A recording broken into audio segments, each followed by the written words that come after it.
Hello and welcome to the weekly commodity market update. I'm Brownfield anchor Will Robinson, joined as always by the University of Missouri's Ben Brown. Hey, Ben. Good morning, Will. How are you? I'm doing well, although I'm imagining you might not be doing as well with that Royals blue on. I love my Royals dearly, but this year's been a little bit painful. So hopefully for good seasons in the years ahead. But yeah, it's been painful this year. It's been fun watching the College World Series, though. I don't know if you got a chance to watch any of the softball and baseball World Series, but been a lot of fun watching those. I've been keeping up with highlights on my phone a lot, but I haven't really sat down and watched too many games. I need to get on that. I always enjoy it when Mizzou's in there, but this year hasn't been the best year for Mizzou Mizzou. had a good run in the softball tournament. Made it, but just couldn't get all the way to the World Series. Yeah. But no, so looking at markets from last week to this week, what adjustments did we see? Where are we sitting right now? Old crop corn for July was down 18 cents on the week to $7.42. New crop December corn down 12 cents to $7.02. Old crop July soybeans up 3 cents to $16.99. New crop November soybeans up 11 cents to $15.33. Those different soybean components. Soybean oil was up almost 3 cents per pound. Again, we continue to see strong support in all the vegetable oil complexes, or all the vegetable oil components. Soybean meal was down $12.80 per short ton to $407 per short ton. And then July wheat down 9 cents to $10.93. So what are some of the key market factors? What led us to those points? Yeah, it was a relatively busy week with a couple different announcements for different components, but U.S. ethanol production was up 57,000 barrels per day last week to reach a calendar year high. While corn use for ethanol production is up 8.8% year over year, we're falling behind on the seasonal pace needed to hit USDA's corn use for ethanol target. However, positive news for biofuel producers, or at least those that follow the biofuels market. EPA announced last week blending requirements for 2020, 2021, and 2022 blending requirements, along with rejecting some small refinery exemption waivers for multiple years. So providing some more certainty to that market, largely met with just overall satisfaction by all parties that we now have a little bit more clarity. It was another dismal week for weekly export sales that USDA reported last Friday. Corn has now saw its 3 lowest weeks of the marketing year during the last 4 weeks. So really tailoring off there on corn export sales. Weekly U.S. grain export inspections for corn, grain sorghum, and wheat were all up, but soybeans were down week over week. Only soybeans were outside that trader expectation window, but it was on the low side. So a little bit of a disappointment there.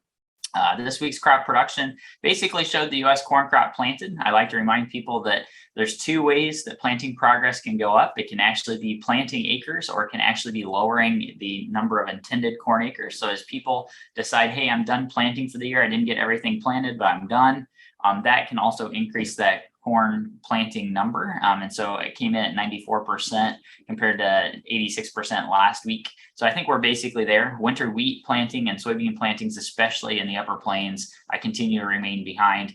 We got our first corn conditions rating of the year, showed good to excellent corn ratings combined at 73%. That was up from 68% on the same week last year. Another kind of big announcement came yesterday on Monday when the Argentina government proposed a new tax on companies that they quote are creating extraordinary income from the war in Ukraine. This is a move that's largely seen to impact the grain industry because ag exports are a huge source of revenue for their country. And then just for comparison, inflation is on track to exceed 70% in Argentina this year. So we think we've got it bad here in the United States. And we do. Argentina certainly well exceeding us. And that'll have ramifications for grain markets over the next year and in terms of producer selling patterns and stuff like that. Well, I guess just a quick follow-up from that. Do you think that tax has a direct impact on what U.S. farmers could see on the export picture? I do. A couple of things that this plays into the picture, the broader markets picture. In the past, when we've seen Argentina inflation really ramp up, what that does is it creates a signal that soybeans and corn, or just grain in general, are more valuable to the producers when they hold the physical commodity.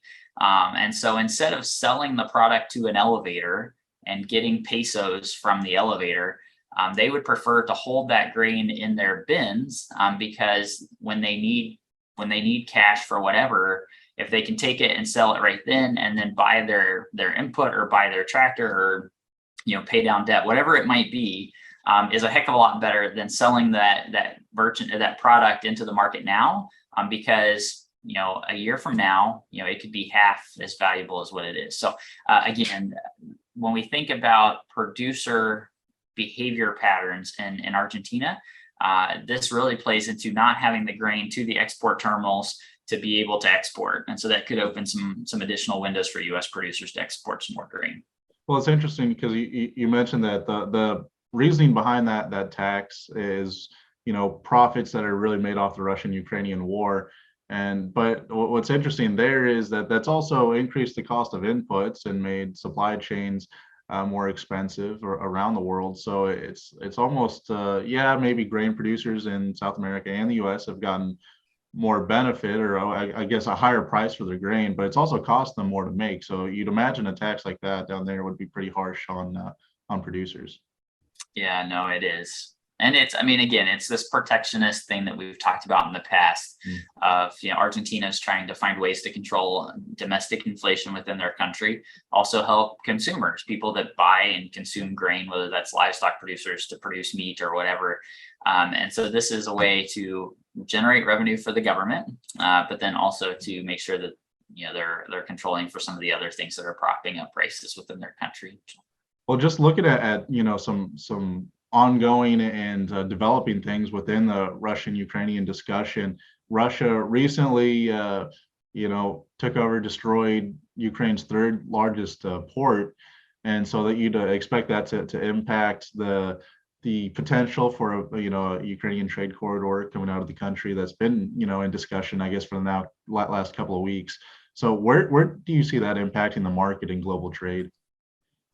So what I hear from your question or your statement right then is we have no idea what's going on in Ukraine and Russia negotiations. That's what I heard you say. I don't know if that's what you meant to say, but that's what I heard you say. More or less. Yeah. And I would agree with that from the standpoint that every day, or at least, every couple of days, we get conflicting information, right? There's talk about, a corridor for humanitarian efforts to allow exports out of Ukraine, out of Russia, into some of these countries to make sure that we have food to feed hungry people in North Africa and Southeast Asia and things like that. But then we turn around and the next week we hear these stories of, hey, we're going to destroy a major port that is going to be a centerpiece of that corridor, or potentially could play a large role in that corridor. So to answer your question, the situation in Ukraine continues to remain more volatile. The one thing I would say is, at least from a market standpoint, the markets we have now drug on for 4 months now, almost 4 months. And so the markets are taking every bit of new information with a little bit more tempered edge, right? We're not seeing those huge swings that we saw way back in March when this started. And whether you call that the market becoming immune, or whether that's the market just, having a better understanding of what's going on overseas, regardless what it is, we're not seeing those big fluctuations, even though we continue to hear just as dramatic changes in news now as what we did back then. So I don't know if I answered your question well. All I'll say is I have no idea. I have no idea what's going on in Ukraine and Russia, but certainly the situation continues to be extremely volatile. So really, just to boil all that down, you're saying that the market has adapted a Missouri state motto policy of "show me." That's right. That is correct. That's a good way to put that. I might steal that. Yeah. Well, I don't want to keep dragging on this one specific topic. I feel like every week or almost every week we have something to talk about with Russian-Ukrainian tensions and the ongoing war over there. But I want to shift focus now, though. Looking forward, we have the June WASDE, the USDA's World Ag Supply and Demand Estimates. Those come out at the end of this week. So really, what are your expectations there? Yeah, so we do have a pretty big report coming out at the end of this week, which, the June report tends to be when we see USDA make larger revisions to some new crop estimates. The market was surprised in May when USDA came in and dropped the national corn yield 4 bushels per acre from their February estimates. That's happened in the past, but typically we just don't see it in May. Typically we get those in June. So I think the trade is interested to see, will we see another revision, potentially this time in acreage, given the challenges of planting in the upper plains.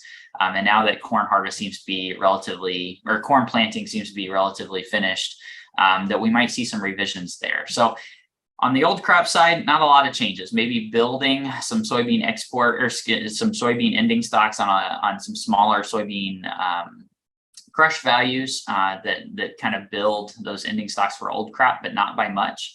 On the new crop side, tightening that corn supply picture or corn ending stocks picture by lowering acreage, planted and harvested acreage on corn, and then tightening up the wheat picture as well, just a little bit on smaller spring wheat acreage and maybe some challenges or some larger abandonment in the winter wheat crop. When we look globally, not a lot of changes from May on the global picture that we figured in. Again, that was kind of one of those things where USDA surprised the market and the trade in May by coming out with a very large corn balance sheet, or a larger balance sheet than many people expected. Now that that's kind of baked in, not really expecting a lot of changes on the global side. And then looking at wheat, not a lot of changes in wheat outside the smaller spring wheat estimates due to acreage. So that's kind of what we're looking ahead for next week. A couple of things that I'm just maybe anticipating to some extent. US ethanol production, while it's been strong, I think high gasoline prices this summer are going to tailor off some of our gasoline consumption. Therefore, I think we could see USDA revise down the old crop corn use for ethanol estimate, as well as maybe next year. The other thing that I think we could see in this report is a maybe slight increase in the feed category. Just we're feeding, but we're picking up some feed rations that would have been wheat, but we're not feeding as much wheat, at least $10 wheat, as what we did last year. So I think we could see a slight revision up in that category. I guess, quick point on corn specifically. You mentioned it in your highlights in your rundown, talking about corn planting nationally is getting closer to being completed. You said I think 94%, but you made a comment that kind of maybe implied, and maybe I was maybe overlooked or looking too much into this, but that a lot of that, or at least a good portion of that, is because there are certain acres that couldn't or just weren't planted in corn that were expected to be at the start of the year. How much does that play into the tightness within the new crop corn estimates that you're expecting in this upcoming report? Yeah, no, that's a good question. So let's just take, this week's crop progress report on balance, and say, okay, that we expect farmers to continue to plant what's unplanted at this moment, even though we've hit the crop insurance deadlines. We are hearing some changes from corn to soybeans and other things like that. That still leaves us 1.2 million acres of corn in North Dakota and Minnesota still left to be planted as of this week's report. That does not take into account the corn acres that's already been decided, hey, we're not going to plant this to corn this year, it's too late, right? And so we probably could see just a little bit more corn come into the picture, but I do think we will see some downward revision in acres at some point this summer. And that's just going to continue to tighten that corn balance sheet.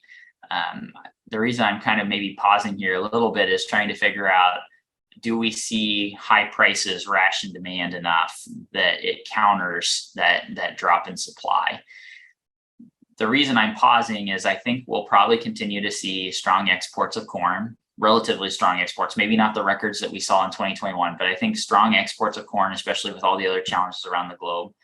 And then the second thing is we continue to have to provide feed for animals, and so that's going to continue to drive that. So I think we'll continue to see high corn prices, even with maybe some softer demand numbers, well into maybe 2023. And then one more thing I'd like to touch on before we wrap up today. Export inspection. So it's been an interesting, really movement there. We're seeing low numbers coming out of these reports. And it's almost surprising when you look at the tightness globally. You'd think that we'd see a lot more grain moving out of the country. Well, what's your take on that? Yeah, no, good question. So it was a very dismal week for corn sales, which we got those last week on Friday, a day late because of the holiday last Monday for Memorial Day. So it was a very dismal week for crop sales, current marketing year sales. But I think the interesting thing out of that report is that if we look to new crop sales, so the sales that are on the books for this fall, corn export sales on the books are already topping 223 million bushels, while new crop soybean export sales are at 445 million bushels, which is an all-time record for this point in the year for a new marketing year. China accounts for 288 or 65% of those soybean new crop marketing sales. So I say this to say that we've really seen a larger focus on buying crops for next marketing year to take advantage of the discount of deferred prices on the market. And especially kind of maybe alleviate some concerns that if we run into a weather market here in the United States to where we have challenges with the growing season, that it doesn't shoot those prices up. To your specific question about export inspections, real quick, yes, we've seen those be soft. For corn, we're well below the seasonal pace needed to hit USDA's export target. By about 130 million bushels. We could see USDA revise that down this month. They didn't in May when I thought they would. Soybeans are a little bit the other side. They're maybe a little bit ahead of that seasonal pace to right at as we move through the summer months. So probably a bearish story for corn exports that we could see USDA make that revision on Friday. All right. Well, just reports to watch on Wednesday. You have the ethanol report, and then Thursday export sales. And of course, one of the key topics of discussion today on Friday, USDA's World Ag and Supply and Demand Estimates. So that's definitely keep an eye on that report for sure. If you'd like to see more on our counterpart side, the weekly livestock market update, go to brownfieldagnews.com to check out the program put on by Megan Grebner and University of Missouri's Scott Brown. And if you'd also like to learn more about us, check us out at brownfieldagnews.com. I'm Will Robinson.